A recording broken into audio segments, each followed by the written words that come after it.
I've been a vegan for about 2.5 years now. Uh-huh. I had been a vegetarian before. I had gone vegetarian years before.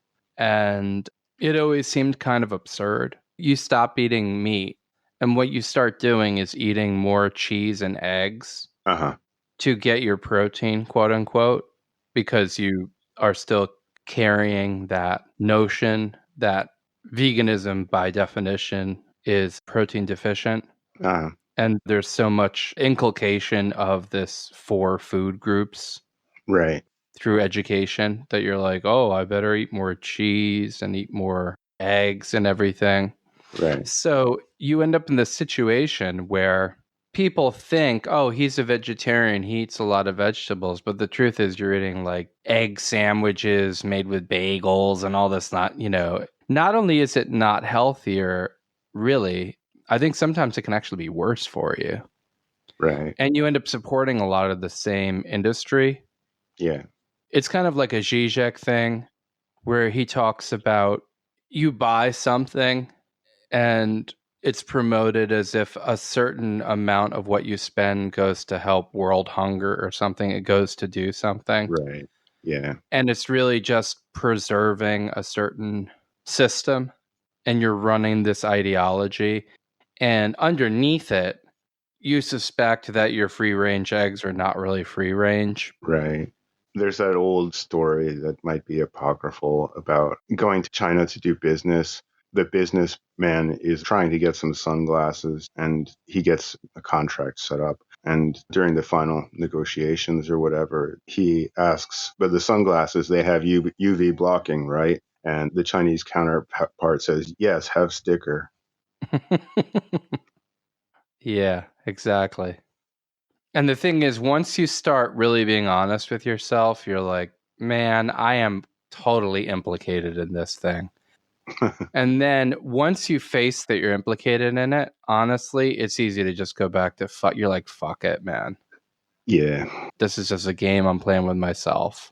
You reminded me of one thing, the way that super industrial farming is set up. Even on something, like a corn farm or whatever, when they use these giant combines to harvest it, every animal in the field is killed to get those vegetables. Yeah, there's that problem too. I mean, the general problem, though, of being implicated in direct, deliberate exploitation of livestock, of chickens, Uh-huh. of all these different animals where it's animal agribusiness, it's very easy for you to slip back into just eating meat. You're like, screw it. This is just a charade. So, okay, I'm eating meat again. Yeah. And then you haven't eaten meat in a long time, and then you get a taste for it. And you're like, man, yeah, I like eating meat. Right. And then I remember once I'd eaten some lamb, Uh-huh. and I came home, and there was a voice in my head, and it said, you have a belly full of sin. Wow. And there was a part of me that said, oh, that's just my mind playing tricks on me and so forth. Yeah. But there's another part of me that's like, that's it's kind of true. I actually didn't need to eat that, and I'm eating it because I enjoy the taste of it. Right. And it was a child animal that had been killed. Right. But of course, I had the same issue with the half-heartedness of the vegetarian path. Mm-hmm. So eventually, I was like, screw this. When I started seeing more videos on the internet, Uh-huh. and I kind of took it from a William S. Burroughs naked lunch perspective, like his idea of the naked lunch, to actually see what it is that you're eating. Right. I don't remember the website, but it was like I think it was a 22 or 21 day vegan challenge. They said, okay, just try it. Right. And I had a support person that she would email me and I would email her back. And so they had someone kind of checking up on you and trying to encourage you to continue. And I made it through, and then I kept on with it. I mean, one of the things that happened is I had felt kind of like a prisoner. Uh-huh. If you look at it, at kind of a biblical dimension to it, if you look in the Bible where the people are talking about being oppressed by the Romans and wanting to overthrow the tyranny of the Romans, and Jesus telling people that they're captives of sin, they're prisoners of their sin. Mm-hmm. When you see the temptations of Jesus when he's fasting in the desert, one is the devil saying, I'll give you dominion over all the kingdoms of the world. Yeah. And there's that feeling like this world system is based on evil. Yeah. And you can't really do anything about it. Right. And that's a feeling of helplessness, Yeah. and there's a kind of resignation that can come with that helplessness. And then that just goes back to some sort of low level indulgence where you, in a sense, feel like you're selling your soul for some meager pleasure. But on the other hand, it doesn't really profit you that much to have it because it's impossible to really realize that higher path in this corrupt garbage world we live in, right? Yeah. And then but it is a state of feeling afflicted. It's feeling like you're trapped. And of course, there's all kinds of levels to it, right? You realize all the corrupt things that have been done by intelligence agencies. The democratic process in various countries has been undermined. And, like once you start becoming aware of the global system and kind of how horrible it is, Yeah. you just feel kind of overwhelmed by it, and you feel like there's no way for me to extricate myself from this web Yeah. of evil. Then you decide, actually, I'm actually going to try to do that. Right. It does lead to a radical transformation. For example, I started getting a lot more musical ideas, a lot more melodies were coming to me. Mm-hmm. It's as if something had been blocked, like a channel had been blocked and the channel had been open. Now, of course, you could ask, well, is it the case that there was some sort of a psychic blockage related to this negative practice, negative consumption that you were involved with, and it's almost as if a portal had been opened?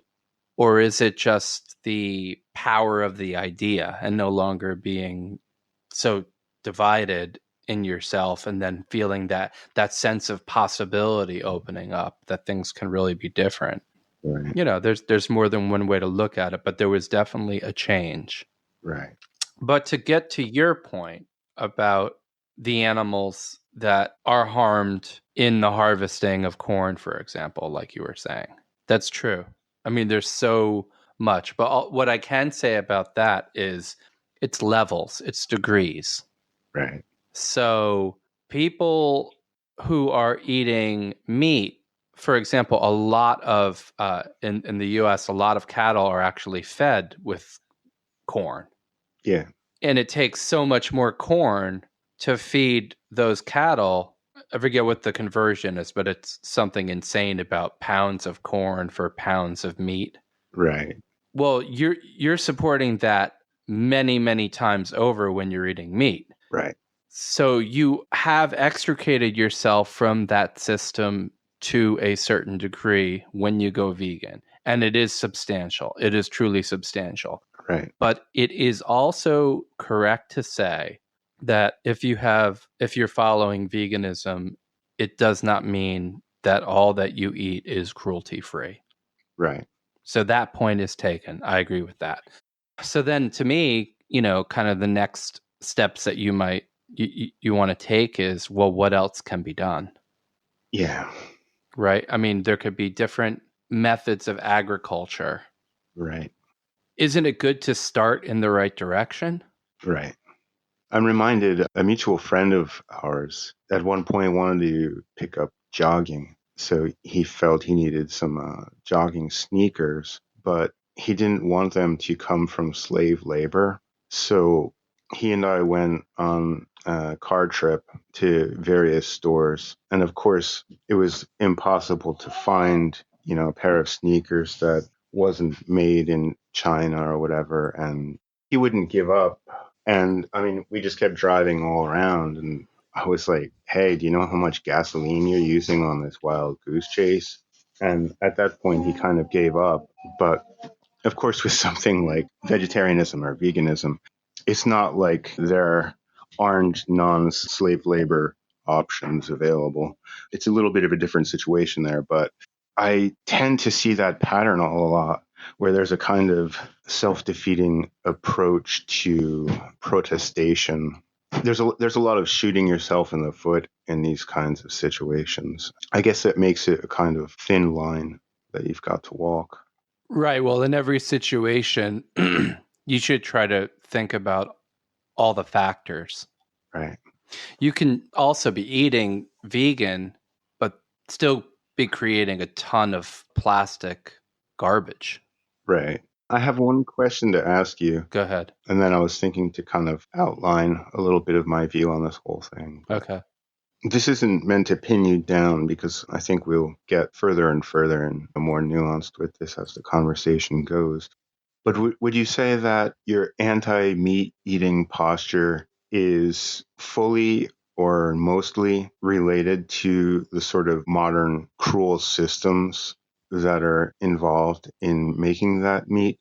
For example, would you be fine or maybe fine with conditions with a situation where animals were eaten, but with as little cruelty as possible? For example, I've heard about this meat farm. I might be mixing the stories up, but we can just take it as a hypothetical situation where the animals are given a preserve size space to range, and they're fed like the things that they actually like to eat rather than being like forced to eat whatever is most economically viable or whatever.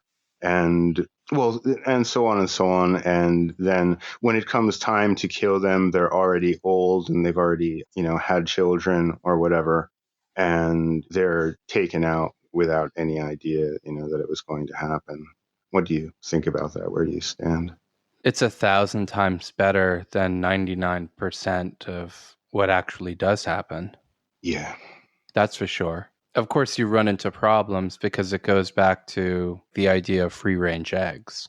Mm-hmm. Is that really what it was like for those animals? Right. Like when I was in India, there were definitely people who held cows in high esteem. Uh-huh. But I mean, I also witnessed people who took pleasures in beating them. Wow. So you have a certain image and you're told that, though, this is how we do things here. But then you go there and you see what really happens. Right. I was in the Himalayas, and there's a Tibetan Buddhist temple, and they were polite to me. They gave me butter tea. I wasn't vegan yet, Uh-huh. obviously. The butter tea was disgusting, by the way, but still nice. And I heard this crying. It was a dog crying out in horror and like in pain. There were a bunch of kids gathered around, and there was a monk, and the kids were laughing. And what he had like these big pair of shears, like garden shears, that he was squeezing against the dog's tail, like he was going to cut the dog's tail off. And he was squeezing it hard enough that the dog was crying out. Wow. And these were kids, and they were all laughing about it, and the monk was laughing. I yelled at them, and they stopped doing it. I had a couple experiences like that when I was traveling in India and in Nepal, where it's the last thing you would have expected going on, but that's what was really going on. So I got to be honest, I don't trust people. Right.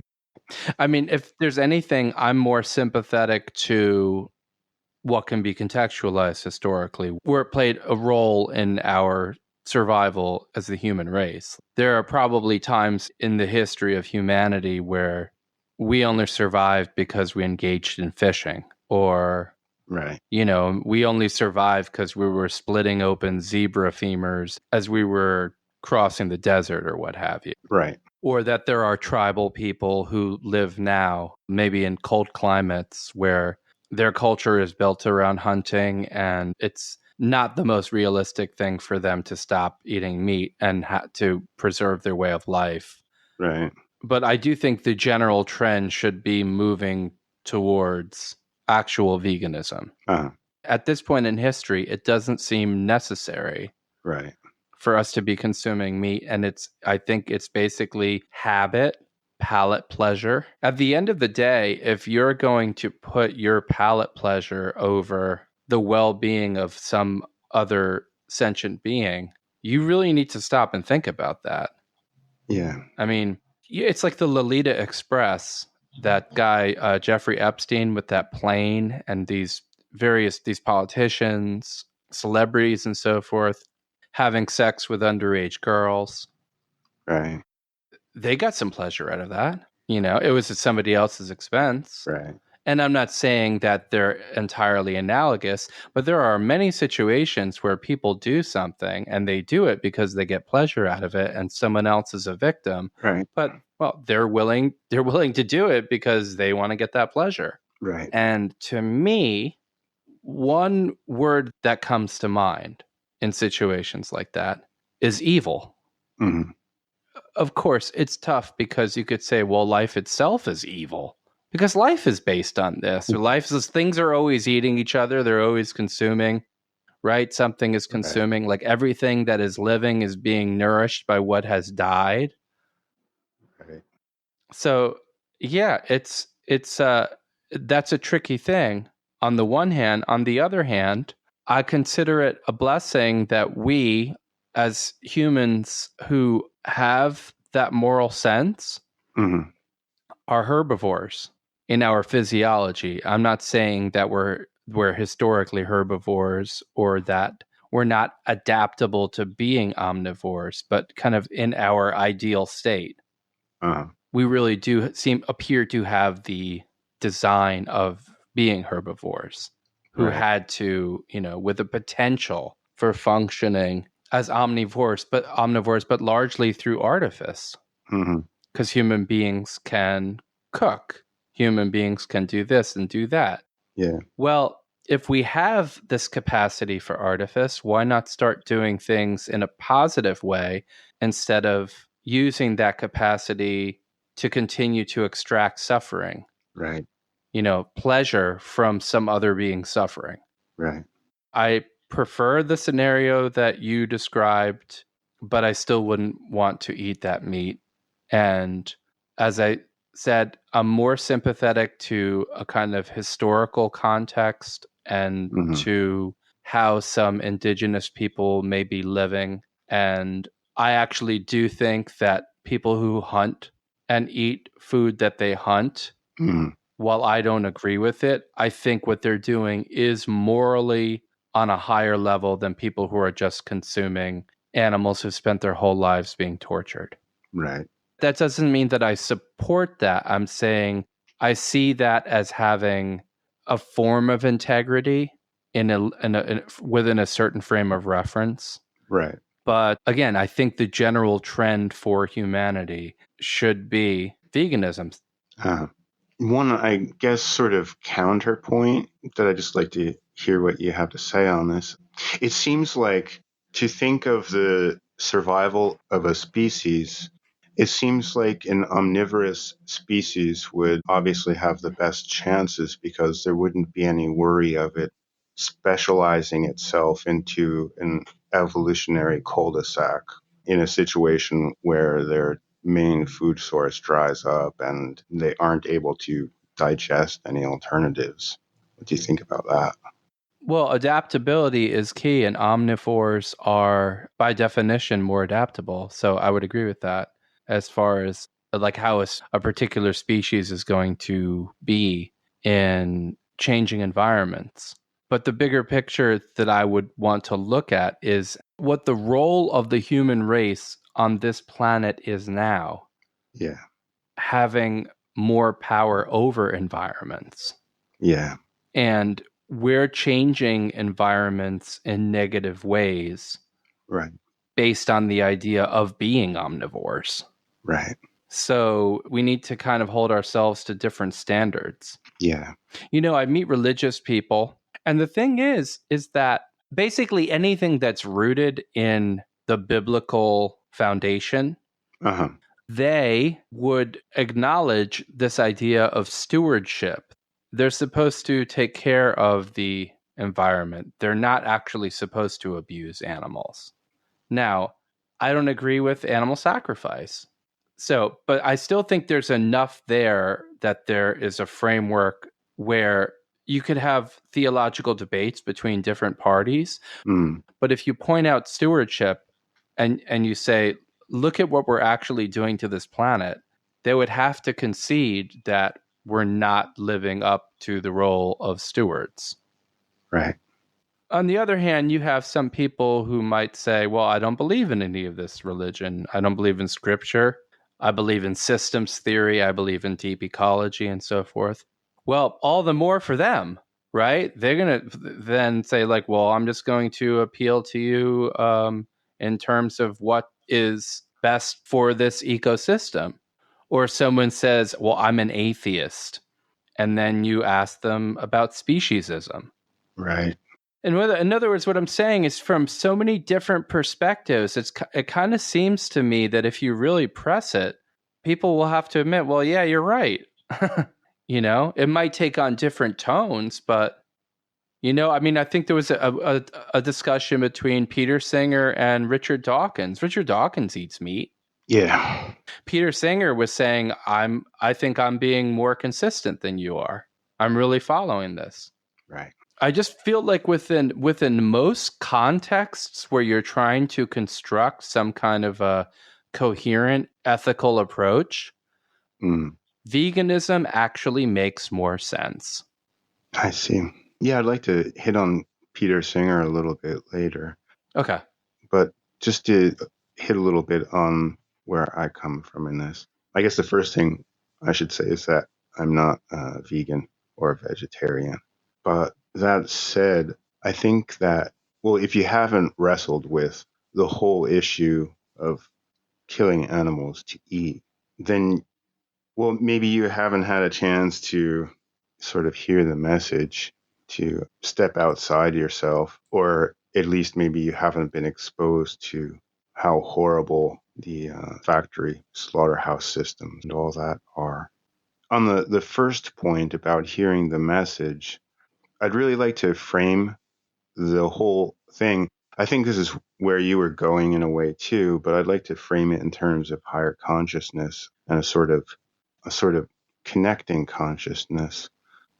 If I'm going to be honest with myself, I'm not sure how long it would have taken me, if ever, to realize the importance of the earth, our connection to it, our connection to each other, everything involved in ecology, etc., if I hadn't taken psychedelics.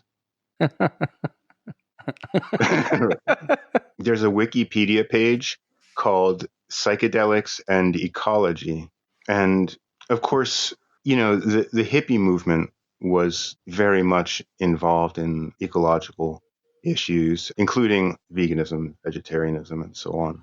But the page also discusses people like Stanley Krippner and Paul Stamets and Albert Hoffman himself, who said that the psychedelic experience has an ecological message.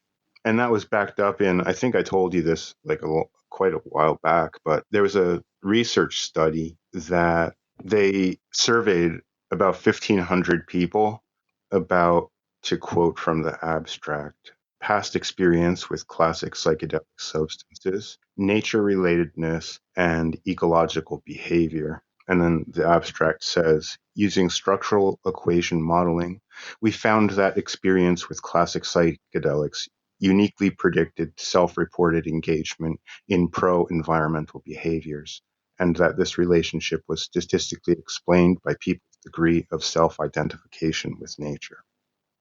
Well, that makes a lot of sense to me.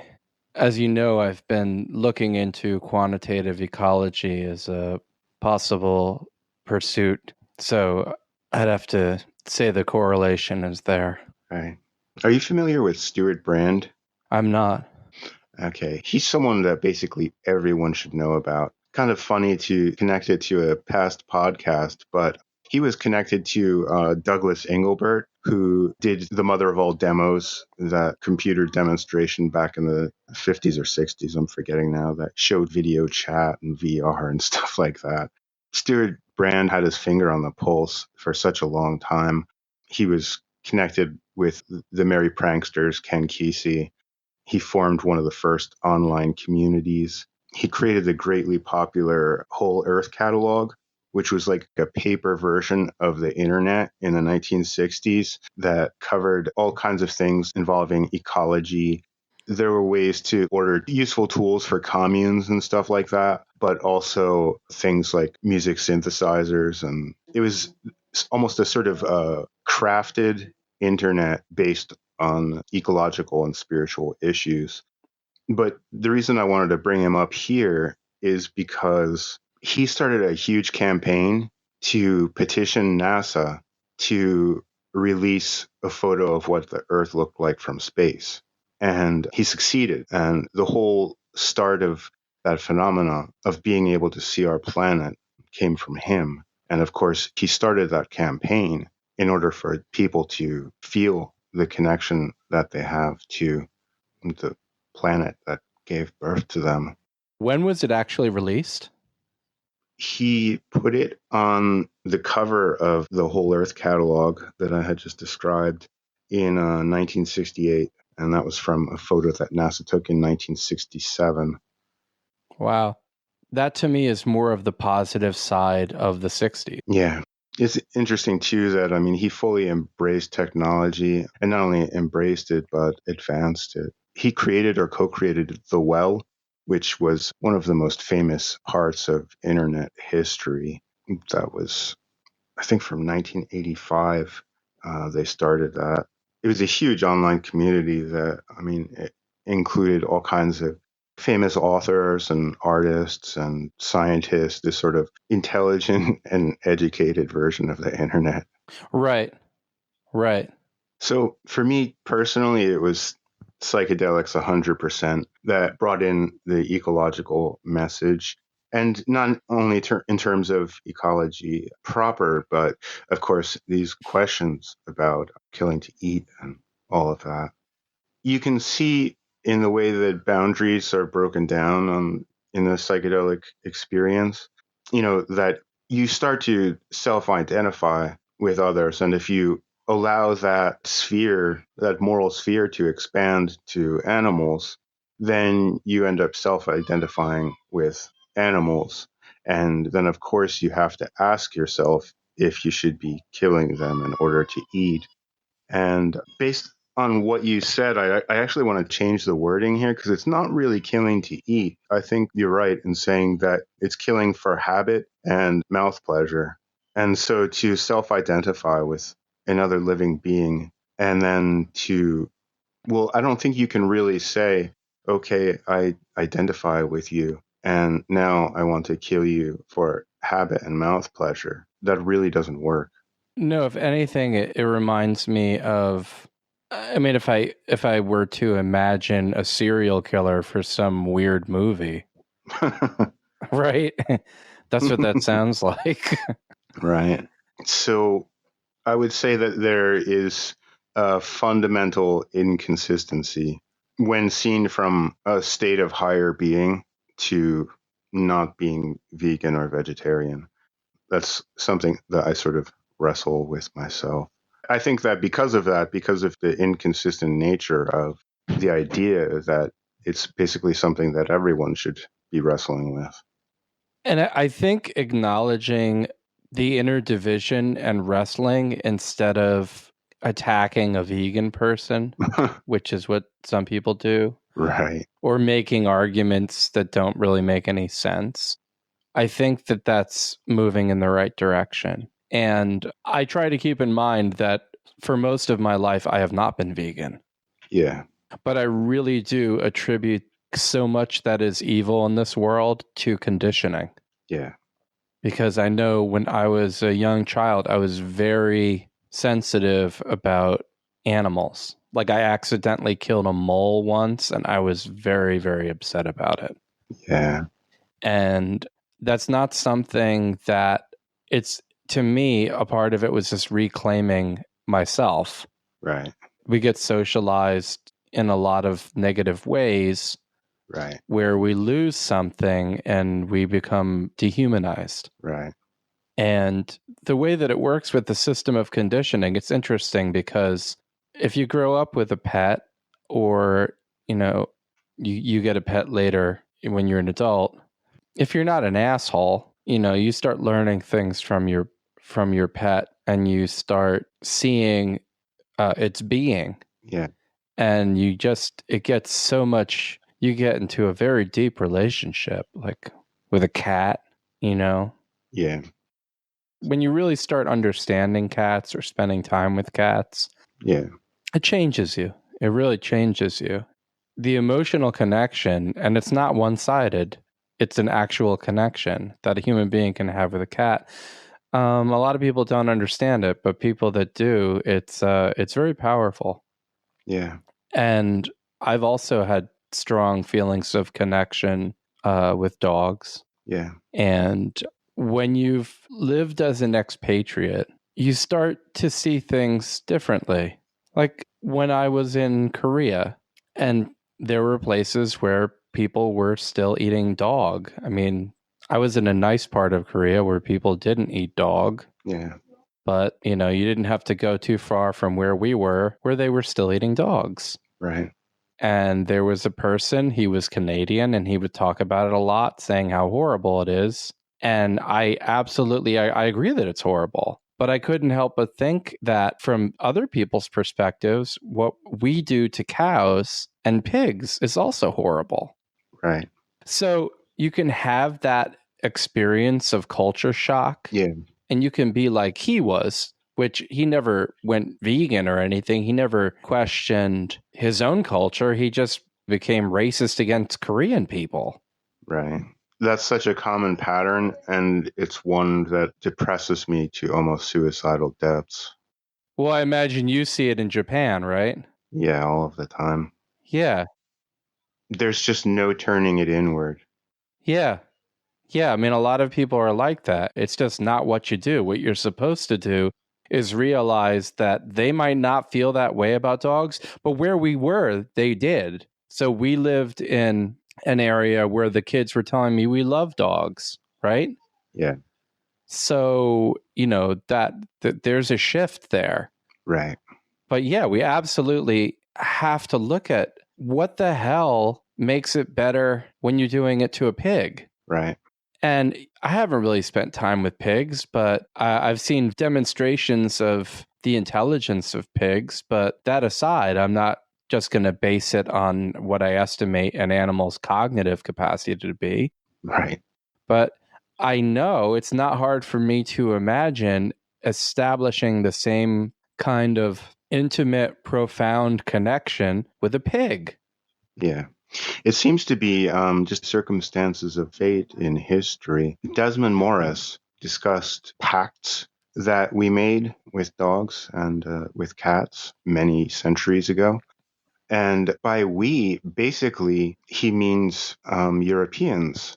Europeans seem to be among a very small group of people that have made pets out of cats and dogs. I don't remember the way that Desmond Morris described it for dogs, but for cats, it was when we started storing agricultural products, and we needed rodents eliminated that would wipe out the harvests. So cats were brought in to take out the rodents. And, we would feed them. And then a sort of kinship grew between us and cats. And that basically just historically didn't happen in Asia. So I think that's the sort of cultural difference there. Right. I mean, I know that cats were also held in very high esteem in ancient Egypt. Right. But yeah, that's a good point that for historical reasons, they didn't create that emotional connection with cats or with dogs, so they don't see them that way. Right. It's really liberating when you start developing a truly global perspective. Right.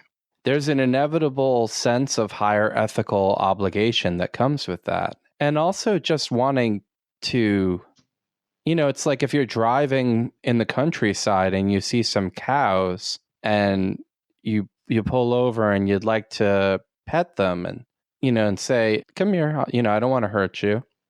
But you actually are a meat eater. or a dairy consumer. It's like, well, actually you do. You just don't want to do it yourself. You want to consume it later. It's just very different to look at some creature and to be able to be more at peace with yourself when you're approaching the animal. Yeah. There's a great video of R.D. Laing, and he says something like, "What is love? What does love mean?" And he's got like this face. He looks like the devil. And he says, "I love you. I love steak." Yeah.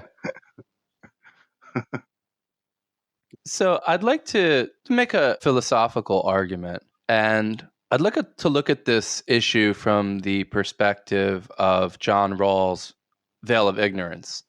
Many people are familiar with Kant's idea of the categorical imperative, which has different formulations, but one that's often cited is only act on that maxim which could be willed as universal. Right. And in that sense, when you're acting, it's as if you're saying, in the type of situation I'm in, people should behave like this. Right.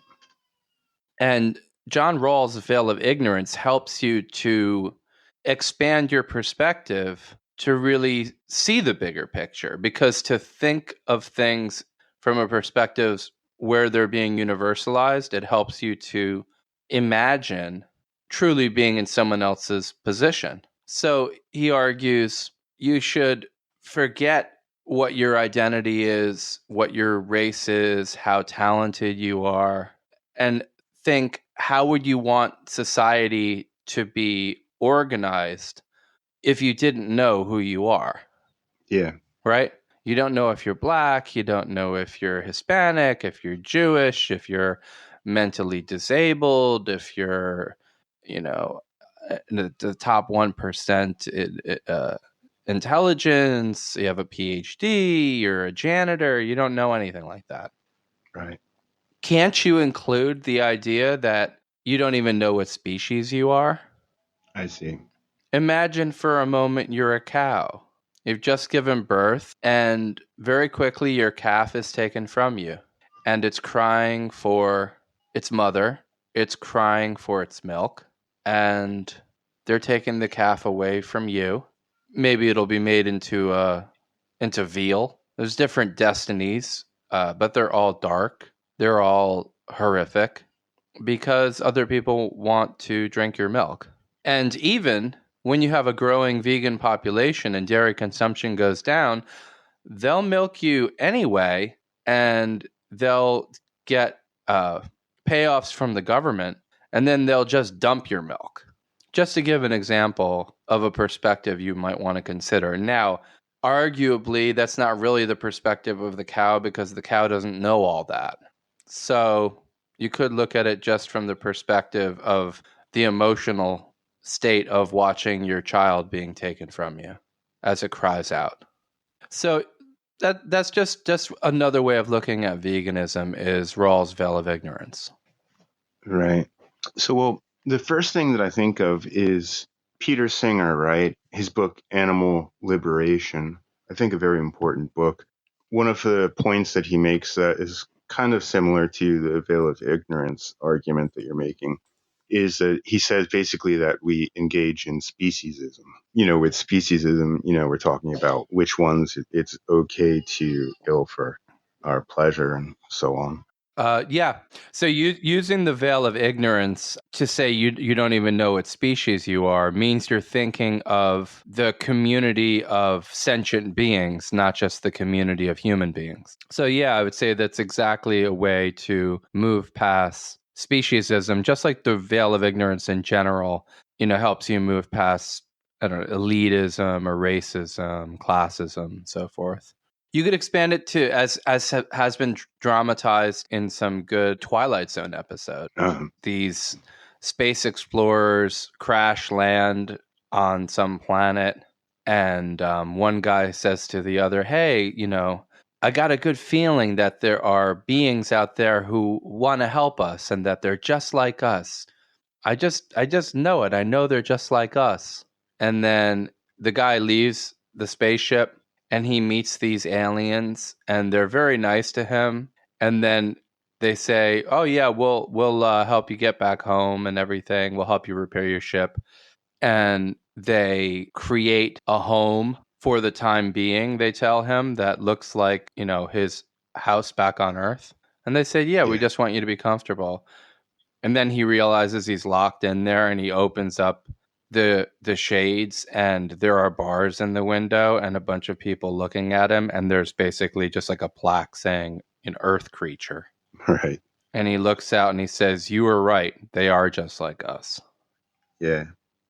One argument that I remember reading against Singer's idea of speciesism is that even when we talk about things like veganism or vegetarianism, there is just narcissism behind the choice of which species we, decide to include in our moral sphere. That, for example, it's okay to kill cockroaches, but if something, looks or acts more like us, like maybe a marsupial and so on, then we'll be okay with protecting that one a little bit. I think one of the issues to talk about there is that's only taking part of Singer's argument. His basic argument is that if an animal or creature or whatever can suffer, then our moral sphere should extend to them. So there really isn't so much of an arbitrary, choice as far as what goes in or outside the moral scope. I think that Singer is really onto something there, with the ability to suffer. Of course, with lots of animals, we're actually not sure if they can suffer or do suffer or not. So it's a little bit of a messy sort of gray area. Well, you can err on the side of caution. I mean, I've heard fish don't have feelings, and then others come out and say, it looks like they do. If someone makes an argument for more inclusivity, that's not an argument against expanding inclusivity a little bit more than it was before. Right. You see a video with people torturing cows and laughing, or like torturing piglets and dancing around, and someone says, "What do you care? You'd kill a cockroach?" Yeah. I mean, if someone wants to make that, if that person's a Jane and they say, "Yeah, I go so far as to, if I can avoid it, I won't kill a cockroach," it's a little bit more persuasive than someone who laughs something off and then just gorges himself on a hamburger.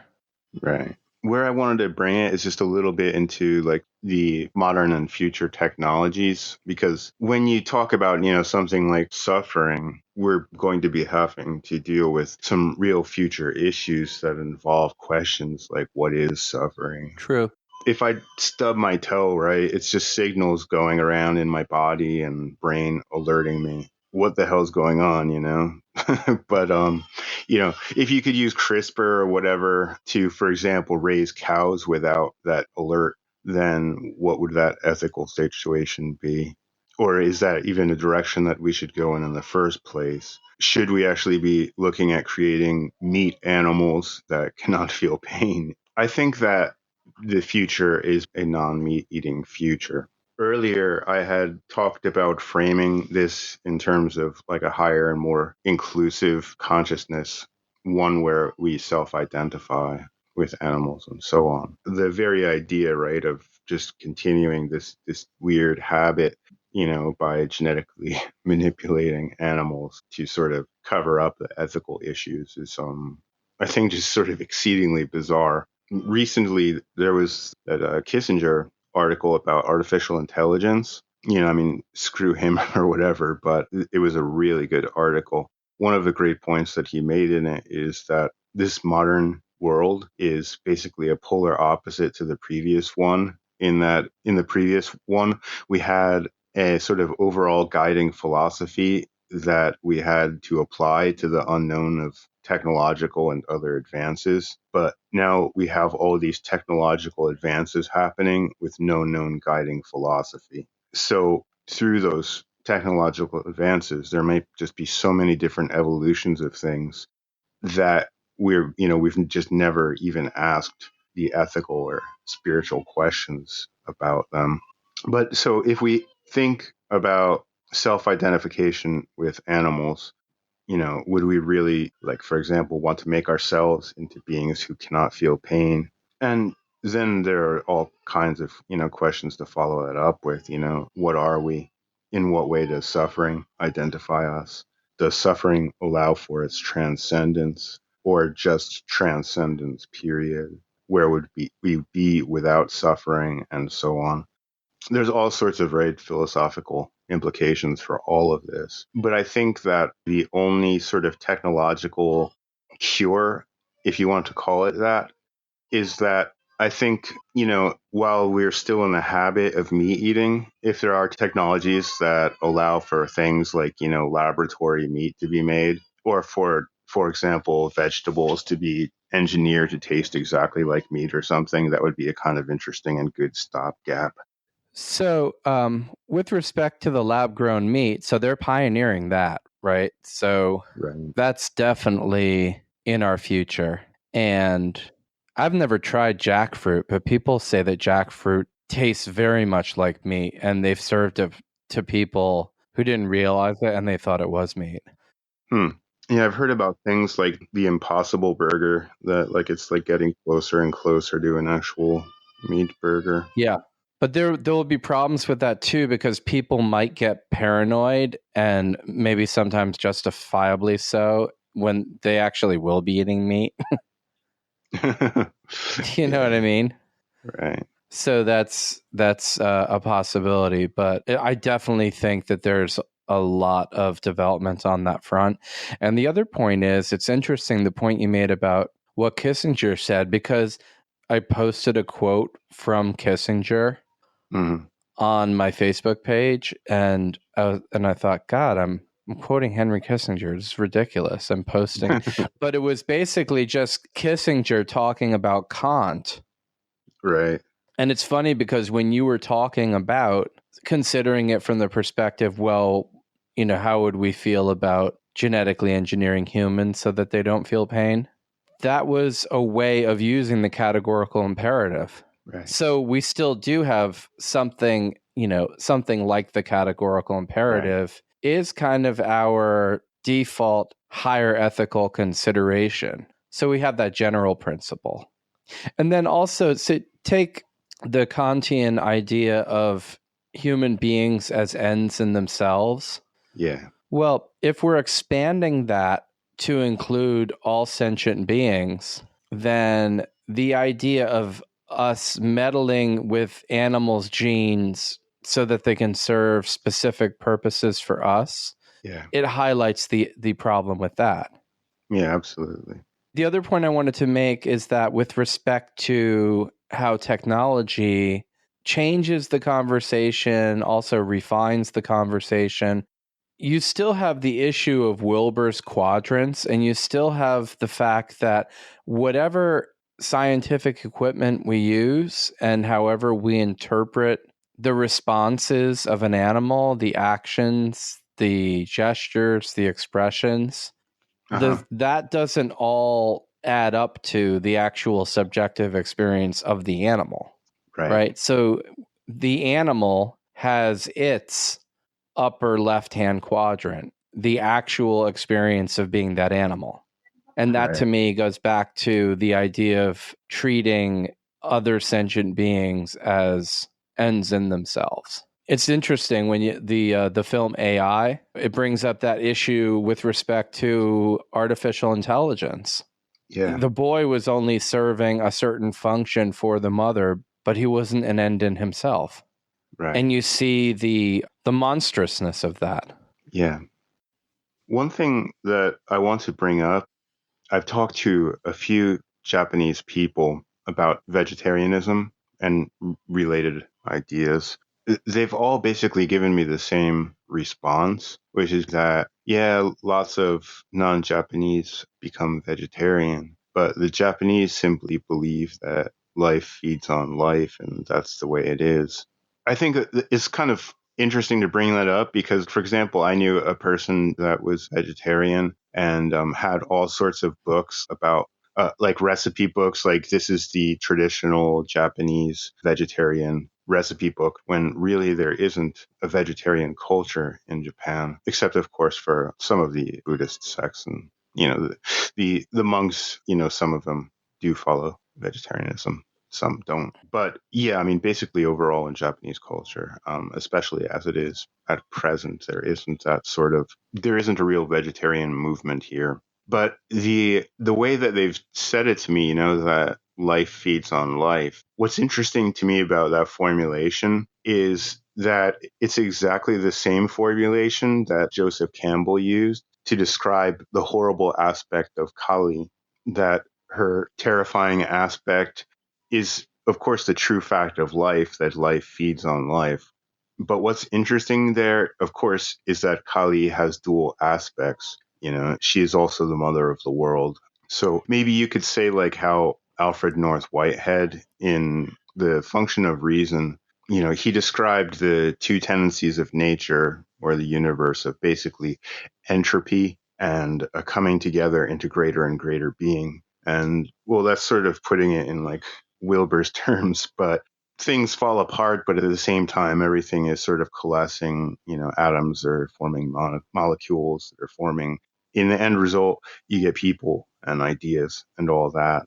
But anyway, the answer that life feeds on life is a kind of dark answer, one that knowingly or unknowingly avoids the other half, the light. And the light is that really, I think we can grow into a culture where we take into account not just life, but suffering and all the things life entails. And, Whitehead himself said we should aim upward.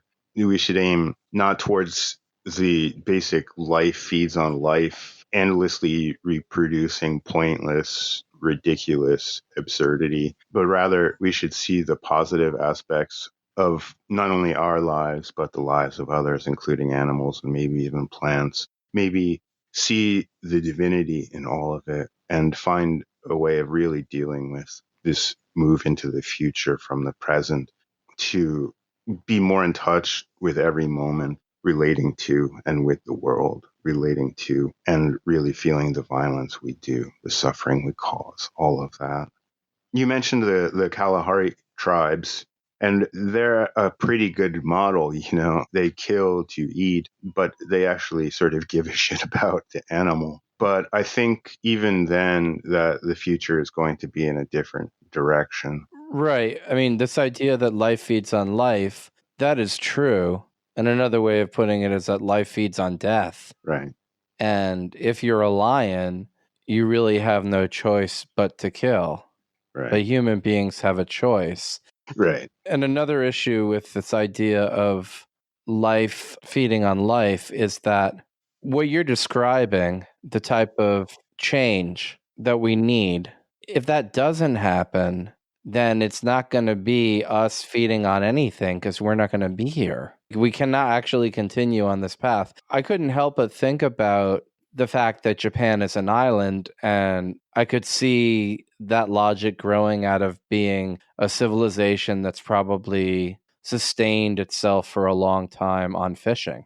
Yeah. Yeah, there's definitely some certain peculiarities. I mean, even now, I think the food self-sufficiency of Japan is something like 30%. In a lot of ways, they've had to take on more of the sort of meat eating cultures of other countries. But Japan has actually been a very food poor country. There's a lot of things that they make that are just like, you find some like giant bitter poisonous root that you dig like 6 feet down in the earth to uncover, and then you soak it for 3 days to get rid of the bitterness and the poison, and then you eat it, and it's just a bland nonsense. they've they, they've made all kinds of meals out of food like that because there isn't much here. So yeah, in a lot of ways, the sort of geographical, historical legacy of the island, they've had to turn to, especially like you said, fishing and whatever they could basically get their hands on to survive. There's even in Nagano, there's a culture there that takes I believe the amanita mushrooms, the red and white ones, and they put it through the same process. They just soak it forever to take all of the psychedelic and whatever compounds out of it and then eat it as a regular mushroom. It's like there's just been a kind of, I think, a sort of historical never-ending hunt for things that you can actually eat on this island. Wow. Yeah, I was going to ask you about when you mentioned the Amanita muscaria, I was thinking, I was thinking of Siberian shaman and their flying reindeer. It's Yeah. a hallucinatory Santa Claus.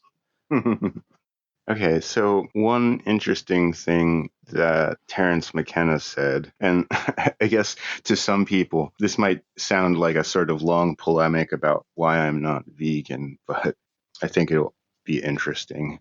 Terence McKenna said this thing that stuck with me. I had brought up how the idea of veganism or vegetarianism came to me through the psychedelic experience. And when McKenna was talking about what you're supposed to do in life with the psychedelic experience, with the things, the ideas and such that you bring back from mystical or peak experiences, that's a big problem. I kind of suffered for a long time in my youth to try to come to grips with how mundane life and super mundane fit together. Okay. So his basic idea was that you can take it as far as you want. He said something like, you could be out in the mountains and you and some Swami are the only two people in the world who can understand each other. You could go the whole way, basically. You could work to try to truly repeat Jesus. But nothing really tells you that you have to go that far. If you're taking judo classes, you could be the next Olympic gold medalist, but can you give up everything else in your life and do that? Or do you just want it for a hobby and learn self-defense and that kind of thing? Of course, there are times when you feel like you're letting yourself down by not going as far as you can, but then you just end up beating yourself up, and that's of no use to anyone. So taking that idea and applying it to something like vegetarianism, you brought up Jainism, where people spend their lives picking the insects out of the rice they're going to eat and sweeping the ground in front of them so they don't step on and kill any bugs. And there are really not that many people who are going to be able to go that far. For us, we'd have to basically give up our entire, modern lifestyle. I mean, if you work a 9 to 5 job and it takes you 4 hours to get out the door. Right. So anyway, basically that's sort of the idea. There's this spectrum, and it's not only about how far you want to take it, but in which direction. Because some people, they might devote themselves to ending oil spills for once and for all, or for, teaching people about the earth and our connection to it. Or it could even be just something of completely, lesser amplitude, like driving more efficiently and that sort of thing. Well, I definitely see the point. It's a question of how far you want to take it. But I think there's a little bit of difference if you go with, for example, the judo analogy. Do I want to become like a world champion in judo or do some judo and, reap the benefits? I feel like whether or not I become a world champion or I just, reap some benefits in my own little sphere, that doesn't really make a difference to the world in terms of suffering. Now, the other examples you gave, I think, can for sure, if something can be done to lessen oil spills. But there's a saying among vegans, and I think there might be some truth to it, that you really can't be an ecological activist and not be a vegan. Now, I'm willing to concede that if a person did make some major accomplishment in that sphere, that might actually have more impact than whether or not that person went vegan. But you're still dealing with a problem of being a person who is trying to change policy, like trying to enact something on a macro level, where what they do in their daily lives doesn't really show the same commitment in terms of what they do individually. I mean, it's kind of like the classic case of someone who's seeking some sort of political reform and they speak of love, but every individual who knows that person finds them to be incredibly obnoxious and not really polite or considerate and somehow Right. lacking humanity. And I feel like what you eat is so fundamental. It's like such a fundamental part of who you are. It's like when Bill Moyers and Joseph Campbell were talking about ritual, and Joseph Campbell made the point, well, look at the things that you do. How do you treat those things like sex and eating? The idea that you're trying to change the world in a positive way, and specifically through some sort of ecological action. And yet at the same time, you're still feeding that kind of negative consumption machine. I think a lot of people would find that problematic, and I think they'd be standing on pretty solid ground. I can definitely see the point, but it almost feels like a sort of platonic ideal to me. I mean, the way that I see it, we're all fallible. And I mean, to take meat eating, for example, I mean, we're all pretty much brought up that that is the norm. And so you have to make a crazy break with the life that you know in order to, to go into vegetarianism or veganism. And that might be a break that is simpler or more difficult depending on the person. And for some people, that might just be too difficult a thing to pull off, while they could be, obviously on other fronts doing incredible good. And you can call a person like that out as a hypocrite. And someone could certainly do that, to me, because here I am non-vegan and, basically telling the future should be a meat-free future and so on. But it's almost like arguing, that you have to take it all the way. What McKenna said really resonates with me, that's simply not so. And you, well, like I said, I mean, in the spectrum, right, you could be taking it all the way like Jesus or just part of the way. But also for different people, the directions will be different. And so, as we discussed earlier, there's an inconsistency. Being a meat eater is a sort of inconsistent position. But I don't see that as a reason to point at someone and just say, that person is not doing good or that person is not going in the right direction. It just feels a little bit too sort of burning more bridges than you would need to. Well, yeah, I think that's a solid point. You can certainly say something like less meat consumption is better than massive meat consumption. Yeah. No meat consumption is better than just less meat consumption. Yeah. So when you're speaking to people, if you advocate and say, you know what, just try cutting down the meat a little bit and see if you really do feel weaker, I definitely think there's something to looking at what the effects will be. Uh-huh. And there's something to the politics of it. Part of what you're touching on is this idea that many vegan people have, which is they were interested in spirituality and they came to the conclusion that there was some kind of inconsistency in how deeply they were implicated in the system of subjugation and abuse and consumption. Uh-huh. And that they look at people, once they go vegan, they look at people who are not vegan as basically not actually being spiritual at all. Right.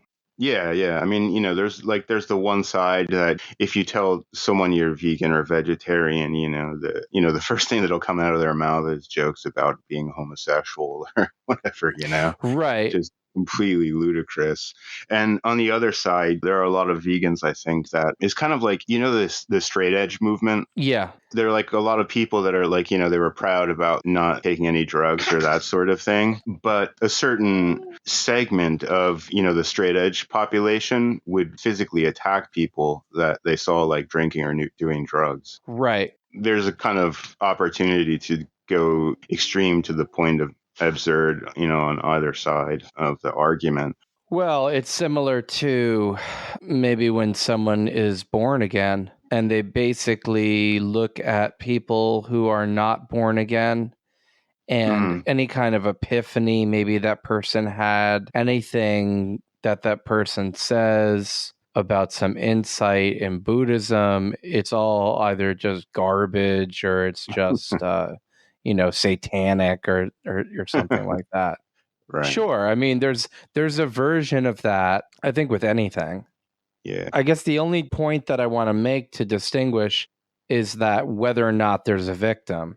Yeah. Yeah. So straight edge people say, oh, don't use drugs. I guess they don't have sex unless they're married, or what's their attitude towards sex? Yeah. I'm not really sure. Someone goes off and eats mushrooms and some lunatic attacks them. The person who was eating the mushrooms wasn't hurting anyone. Yeah. And then if they're mad at people who are having sex, unless it's in the context that they want it to happen, well, those people who are having sex weren't hurting anybody, Right. But when we support the industries of animal exploitation, we actually are hurting someone. Right. So I do want to make that distinction because I think it does matter. Yeah. Yeah.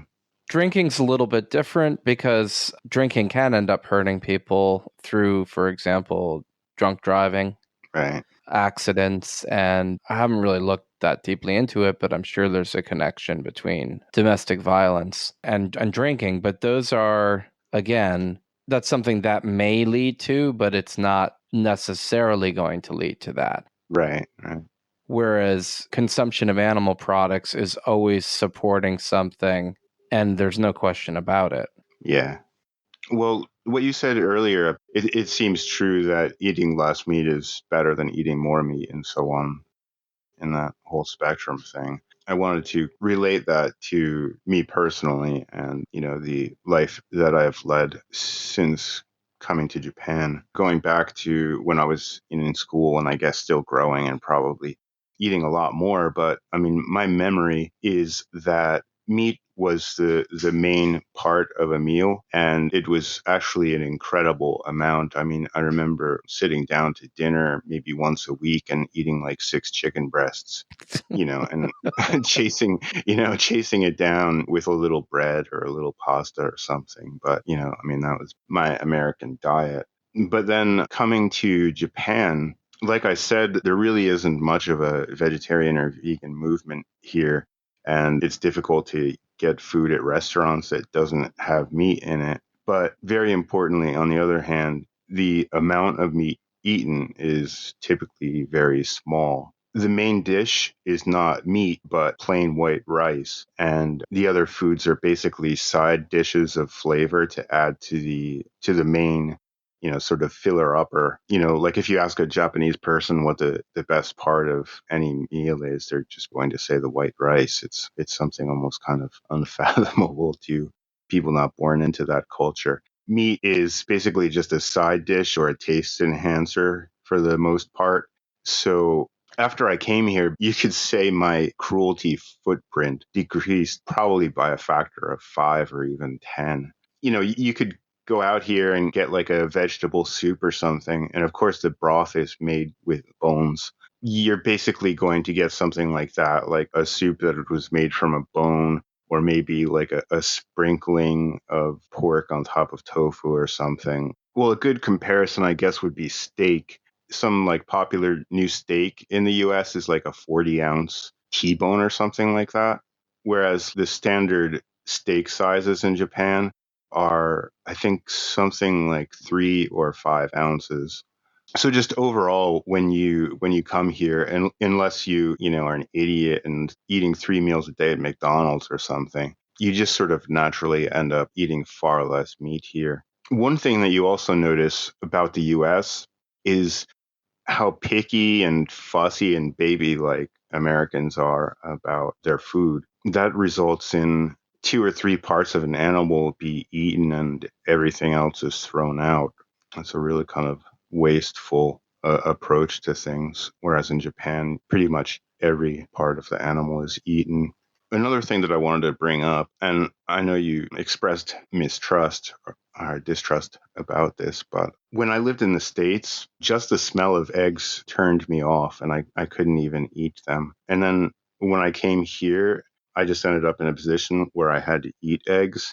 this is another point that I'd like to get your thought on, but I don't really see a problem with it as long as, the way that you're getting the eggs is not through one of those crazy chicken farms where, they just stuff the animal into it like a tiny coop where you can't even call it a coop. It's like a chicken-sized cage for a chicken, where they can't move, and it's just completely horrible. But if the industry isn't run like that, I don't really see a problem with eating eggs. There's the propaganda, I forgot who did it, maybe PETA, that eggs are chicken abortions, but, that's just not true. And there's a lot of nutrition that can be had by eating them. So, yeah, just let me pause there and see what you have to say about that. Okay, so there's a couple of points. One is going back to what you said before about these giant portions. Mm. Yeah, that's definitely part of the American ethos in general. But I've been noticing it being promoted a lot more on the internet now, and I can't help but feel that it's actually partially a response to the vegan movement. Mm. The idea basically being that if I don't buy steak, but they get someone else to buy twice as much steak, that it doesn't really matter that I don't buy steak. You know what I mean? Right. So I do feel like that just because lately I've just been noticing these absolutely obscene, grotesque promotions of almost like there's something heroic in an act of gluttonous consumption of meat. Like, can you take the challenge of eating this giant quantity of meat? Right. So I'm not sure, but I get the impression that part of it is them trying to keep the consumption up by just amplifying the consumption of those who are not vegan. Because I Right. do think that the effect of vegan buying choices is being felt Mm. by these different animal exploitation markets. So, with respect to the issue with eggs, I mean, before I went vegan, I was consuming quote unquote free range eggs Uh-huh. until I basically became convinced that it was just a labeling gimmick Right. and that a free range farm was not necessarily a free range farm. Right. These labels can be bought. I do kind of appreciate the distinction between someone who doesn't abuse a chicken and the chicken lays eggs and they eat the eggs. If you want to say that's a type of symbiosis between the person who has the chicken and takes care of the chicken and the chicken's giving that person, something like I'm going to eat the eggs. Right. For me, it's kind of a tricky thing because it's like it becomes a slippery slope issue. Uh-huh. But I definitely see the difference, right? I mean, it's definitely better. Right. This isn't like fanaticism. So I definitely see the difference. One issue I have is not just how free range is often simply a bought label, but it's also that, sometimes chickens that are even treated a little bit better, they get used up to the point that, okay, they're not really productive anymore for laying eggs. Uh-huh. And then they just still send them off to be slaughtered, Uh-huh. or they slaughter them themselves, and it just becomes someone's chicken dinner. Right. And I wouldn't want to support that. Right. But I definitely agree that it's better to consume those eggs. And it's not hard for me to imagine a scenario where I knew every box got checked off and someone was like, eat the egg. This really isn't that bad. But there's kind of a slippery slope issue for me where it's like, well, how many exceptions will I start making? Right. But the difference is clear to me. Yeah. Yeah, to just make that a sort of quick point, that the smell of eggs in the US turned me off, and then I ate them in Japan and they were delicious. The US eggs tend to have a pale yellow yolk that seems almost like a kind of result of sickness, and the Japanese eggs are a very dark, bright orange, and it's just a much different texture. It feels like it's coming from healthier chickens. And when I investigated, that was basically it. The Japanese farmers were treating their chickens right, and that was, creating eggs that were more delicious for whatever reason. So And as far as the way the system works here, like when I go to the supermarket to buy eggs, the egg cartons typically have a photo of the farmer whose farm it came from. And there's like a sort of description of what the egg farmer prides himself or herself on, and, you know, what the chickens eat and so on. So you could basically say that that's just advertising. But at the same time, I think you could go and visit the farms and, you know, find out one way or the other. It seems to me like it's on the level. So for me, at least in Japan, with the way things are done here, I don't have that much of a problem with eating eggs. And then this is a much more contentious thing, of course, but, you know, the meat industry in Japan also works much more differently. I searched around a little bit online before we started this podcast. On the Mie Prefecture official city webpage, they discuss their farms and the free range cows. And this is pretty much common knowledge. When you actually buy Japanese beef, for example, the cows are free range. They're massaged daily and fed beer and private rooms for eat and sleep. They have electric fans for days when it's warm. Like on the city webpage, you see pictures of the farmers taking the cows on walks and stuff like that. So at that level, at least, it's much different from the American system. Much less cruelty, I would say. And a lot of those details, you know, it's not just about being, you know, perfectly kind. When the cows are fed beer, part of it is because it helps with appetite. Massages reduce stress, which creates tastier meat, etc. On the other hand, there's a Japanese way of killing fish that is part socially conscious, I guess you could say, and part based on the idea that stressed animals taste worse and may be less nutritious or more toxic. The method of killing the fish is basically, you know, just that it comes out of the blue and is as quick and, I guess, cruelty free as possible, you could say. That's basically applied across the industry. So I guess you could say, in a way, Japan almost goes as far as you can take it while still eating meat. It's not my point to argue that that is the direction that we should go in, or that that is super great or anything like that. But if we're going to look at things in a spectrum like that, I think it's important to look at Japan for maybe people to see that there are ways to do this that aren't like the kinds of Texas Chainsaw Massacre videos that you see, you know, about the U.S. meat industry. Right. Well, I agree that things should be looked at on a spectrum. I can say that I feel very good about the decision of going vegan, and I do think that it's the most ethical diet. As far as seafood goes, Uh-huh. if we don't change a number of conditions, Uh-huh. I don't think there's going to be much of a future for seafood, Mm-hmm. because I don't think there's going to be much future for the ocean Yeah. as a source of fish. And if there really isn't that much future for the ocean as a source of fish, I don't know if there's much of a future for humanity either. I think it's very easy for people to lose sight of just how grave this situation is. Yeah. That's kind of why I feel a more radical move actually makes sense, Uh-huh. because that's how precarious our future is. Right. I've been vegan for over 2 years now, but sometimes when I'm stacking up the plastic, and I look at it, I'm like, you know, I'm thinking, yes, I think it's better that I'm vegan, but I'm still producing all this damn plastic.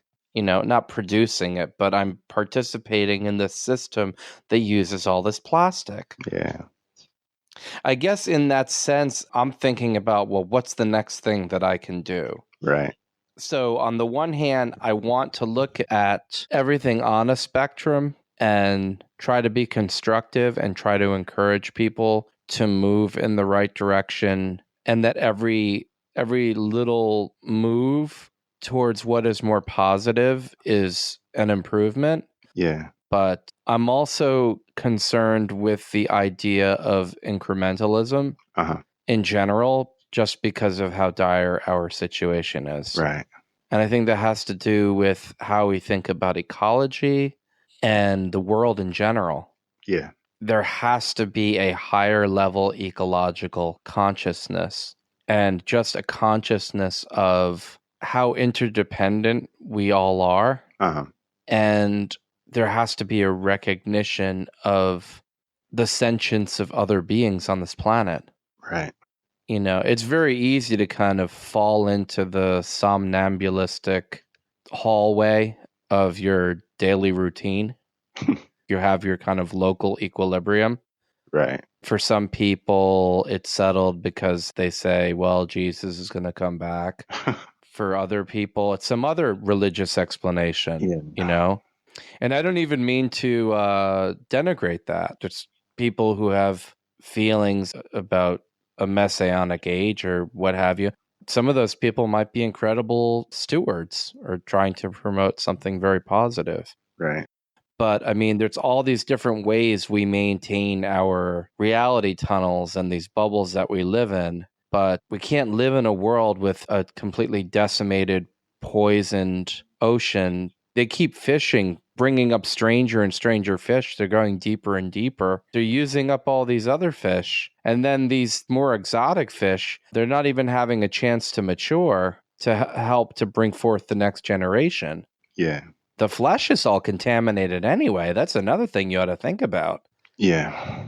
I mean, the ocean is being poisoned. Yeah, absolutely. It's kind of this idea of, whatever you do to the web of life, you do to yourself. It's not like we live in a vacuum. Right. That's why I have a little bit of an issue with incrementalism. But absolutely, you should have a nuanced understanding of things. You've got to try to bring people over to your side and not just make people feel like you're condemning them. Right. But look, it could be that this is it. This is kind of the end of the road for the human race. I don't know. But if we continue on the path as it is now, I basically think that it's doom. Yeah. It really is doom. Yeah, those are basically my thoughts on that. And just like within my own personal life, there's a piece that comes with being vegan. Right. Where I'm more at peace with myself when I see a cow or some other animal, and it's like I feel like it's almost like having been baptized. Yeah. It's that I'm not out to get you, and I'm not supporting bad things that happen to you, and I just turn away and I don't have to deal with it. Right. The human being is almost always fragmented. Yeah.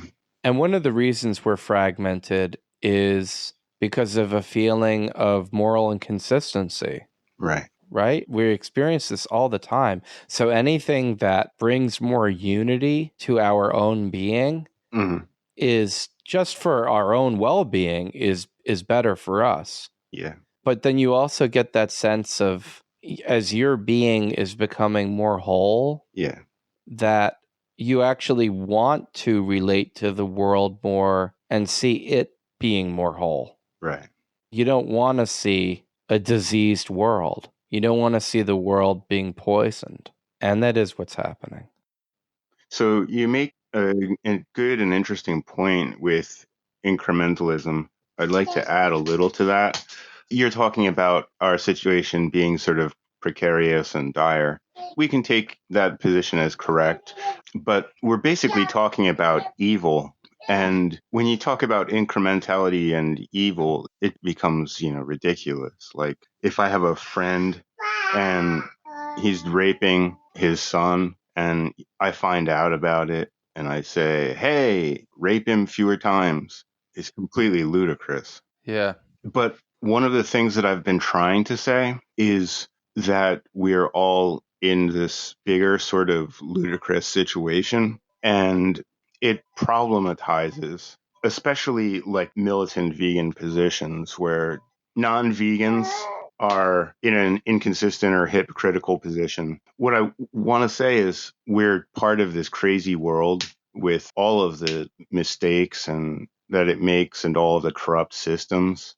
And even if we just pay our taxes, we fund wars that kill thousands or millions of other humans. When we drive, we pollute the earth. You mentioned all the fucking plastic that we have to deal with, right?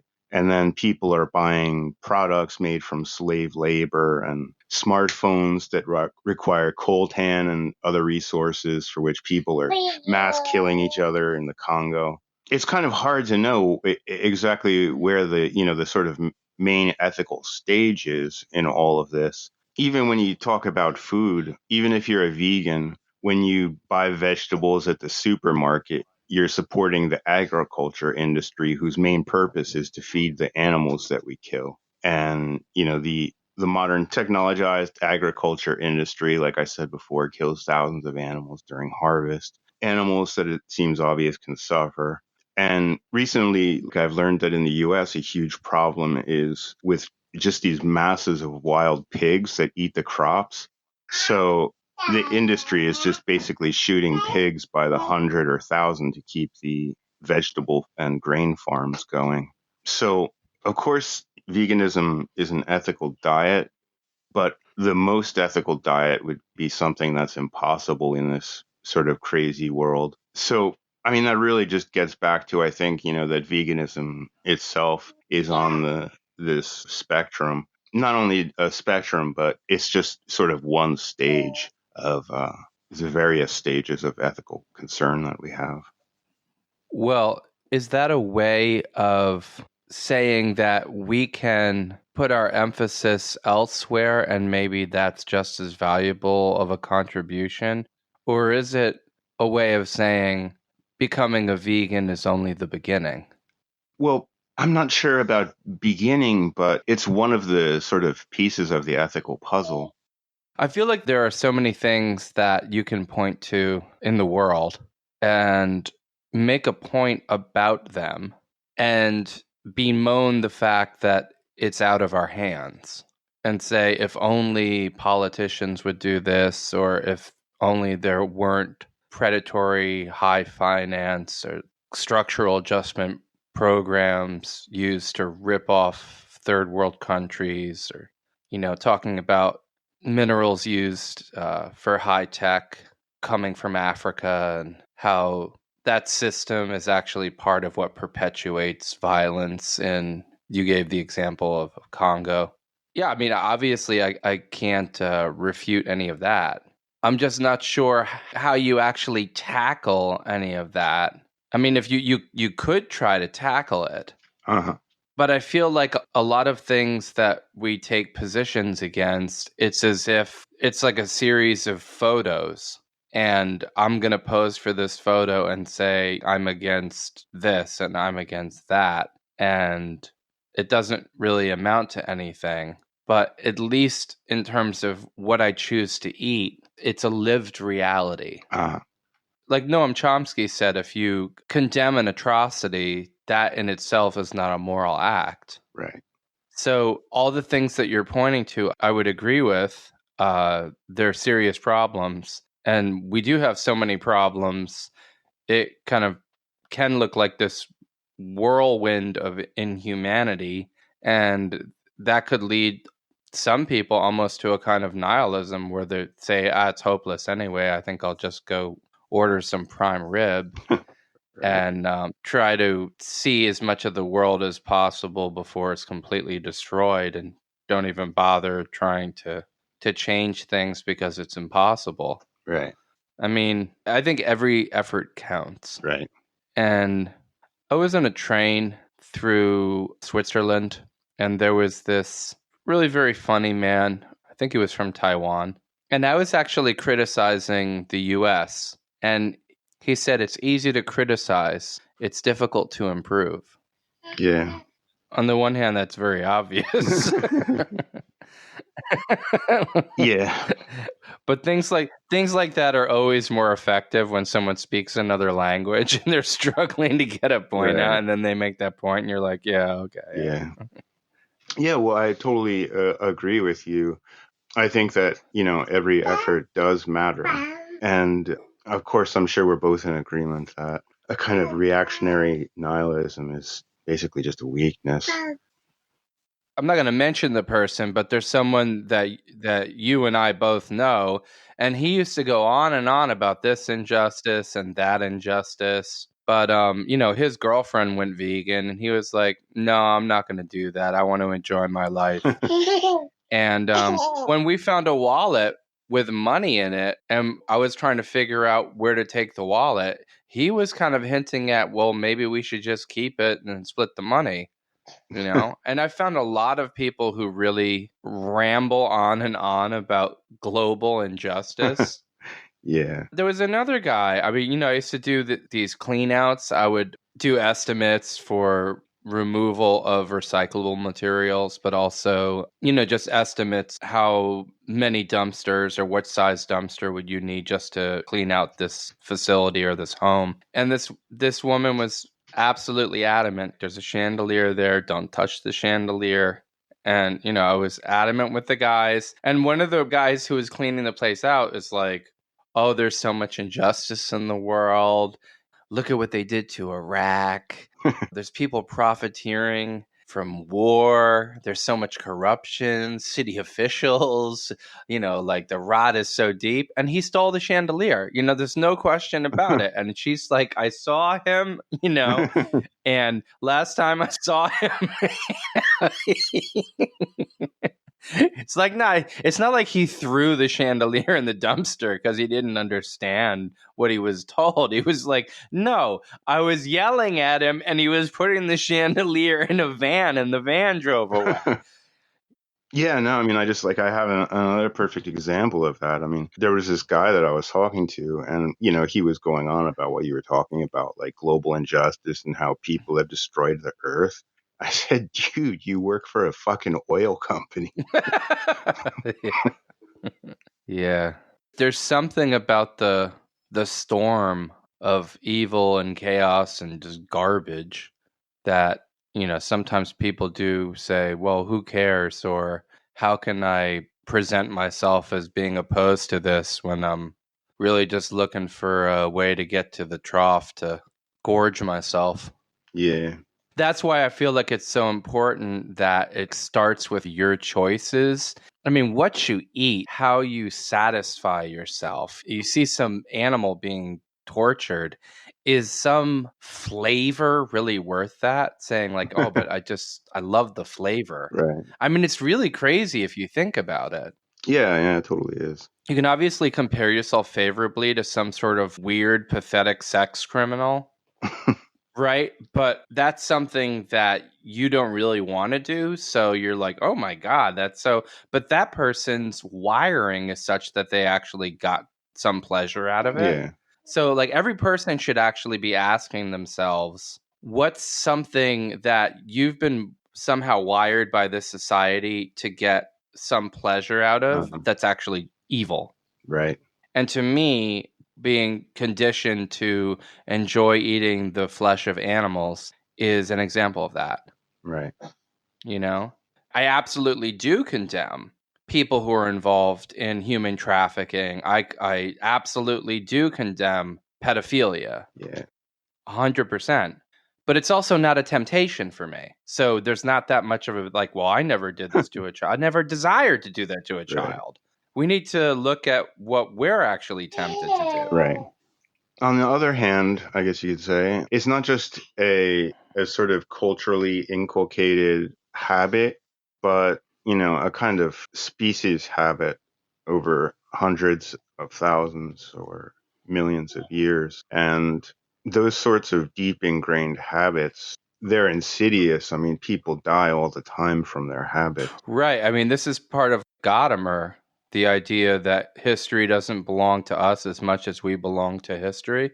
Mm. And a lot of that is just the, conditioned nightmare, Right. That's true. Eating animal flesh, it's a long legacy. But, I mentioned sex crimes. So are sex crimes. Rape is as old as anything else. Right. Older. Rape has a long, long tradition. Rape and war. Right. Right? And even in some cultures today, it's actually sophisticated in terms of as a ritual. Yeah. Absolutely. And bullfighting. Bullfighting goes back a very long time. You can go back and you can see cultures where kind of somehow engaging with a bull is a test of one's strength, Yeah. But I think we've talked on another podcast about, I think it's the Maasai tribe. Uh, Killing a lion was a way of showing that you've attained manhood or that you are a warrior or whatever. But some of them are lion protectors now. yeah. They took that impulse to engage with this creature and redirected it in actually a healthier way. Because Right. animals seem to have a desire to commune with human beings if Mm, human beings treat them right, if they treat them well. I'm not going to pull some kind of Gary Yourofsky thing on you and say that, well, if we all became vegan, there wouldn't be racism anymore. There wouldn't be, like that's the first hatred. Maybe that's true, but I don't have any particular reason to believe that's true. That's just an assertion. right. But it's something that we actually can do.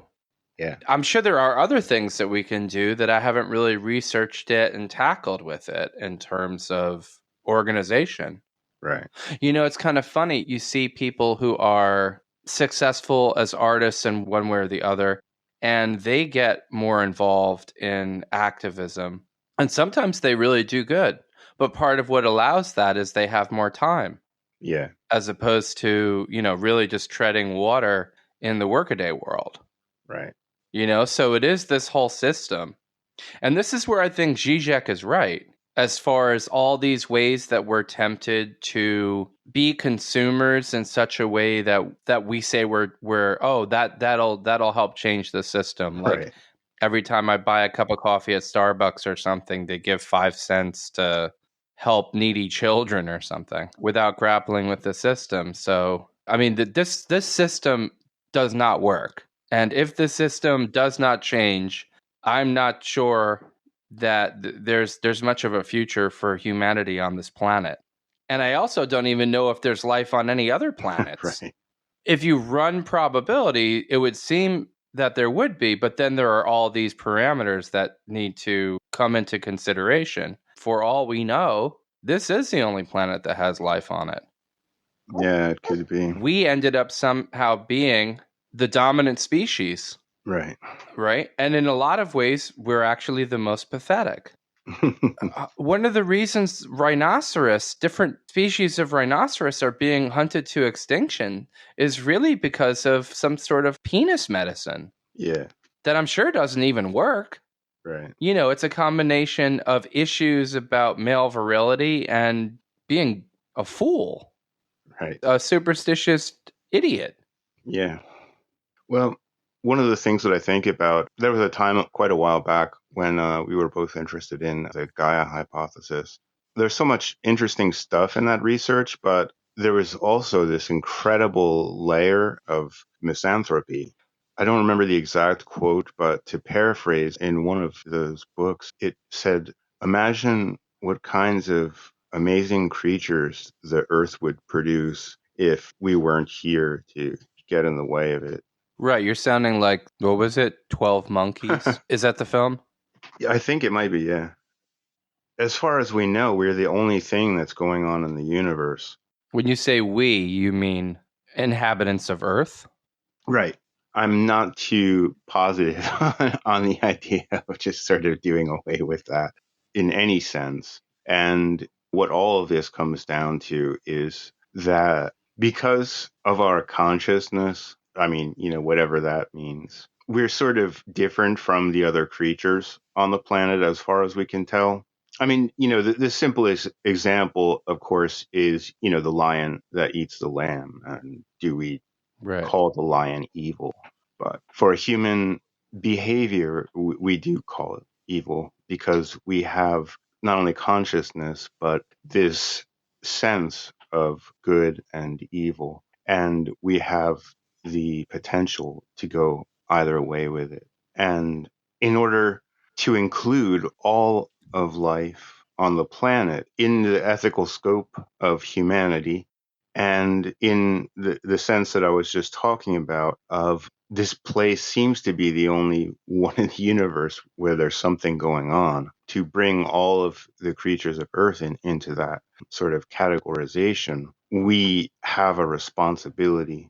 And that is, of course, what is meant by being stewards, as we talked about earlier. And veganism is a way of pushing humanity's potential into a space of greater good. I think that's pretty much the way that I see things. Yeah, it's true that when a lion kills an animal and eats it, we don't consider it murder, but it's also that's actually what lions are supposed to do. And Right. we are morally responsible. And the thing about animals is that animals that are predators, they keep the prey population healthy because they kill the weak, they kill the slow, they keep the population from getting too high, which keeps the ecosystem in balance. When human beings consume animal products, we incarcerate animals and torture them for their entire existence. We forcefully impregnate them. We steal their offspring from them. We squeeze every drop of milk out of them, even if we just end up dumping the milk out somewhere. Yeah.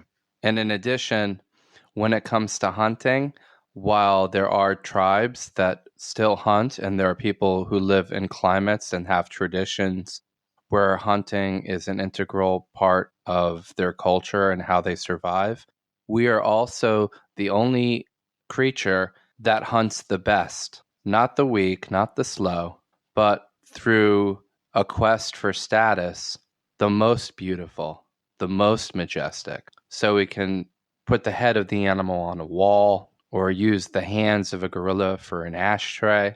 So it's true what you say about how we hold humans to moral standards because we see this ethical dimension to human life that we don't necessarily see animals having a commitment to. But then that goes with Zizek's point about Kant's idea of the inhuman as being a dimension of the human, because we are actually the biggest monsters. Using the royal we is problematic at times, but the biggest monsters you will find are human beings.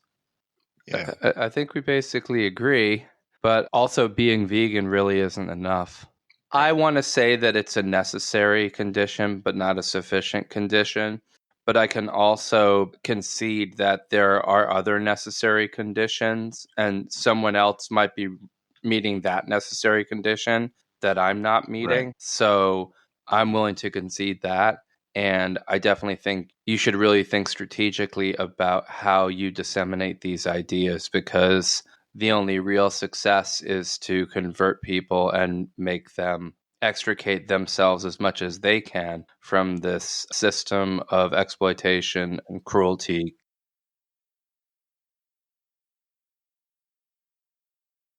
So, do you want to just try to wing the outro and see what happens? Yeah, I think winging the outro is a good idea. We could say, if we were going to record an outro, then maybe we should say this and that. Yeah, like you've been listening to Phenomenoumena with co-hosts Ray, I am he. And Gino. Yeah, well, we could do it like that.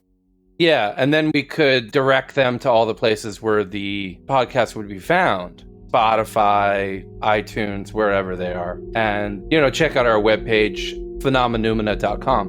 What about using this? Can we use this? Yeah, I think maybe we should use this.